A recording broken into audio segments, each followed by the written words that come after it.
கர்த்தருக்கு ஸ்தோத்திரம். ஏப்ரல் 21, 2026 செவ்வாய்க்கிழமை. இன்றைய தலைப்பு காரணம் என்ன?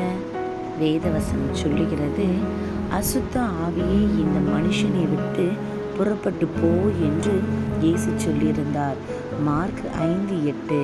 இன்றைய சிந்தனைக்கு, உன்னுடைய பலத்தை குறித்து பெருமைப்படாதே, பிறருடைய பலவீனத்திற்காக பரிதாபப்படு. குயவனின் கரங்களில். அன்புள்ள ஆண்டவரே, என்னுடையவைகளை குறித்து நான் பெருமை பாராட்டது இருக்க எனக்கு உதவி செய்யும். ஆமென். இன்றைக்கு வாசிக்க வேண்டிய வேத பகுதி யோபு 36வது அதிகாரம் முதல் 42வது அதிகாரம் வரை. வேதத்தை வாசிப்போம், தேவனை நேசிப்போம். Have a nice day. God bless you. அமர்ந்தவன்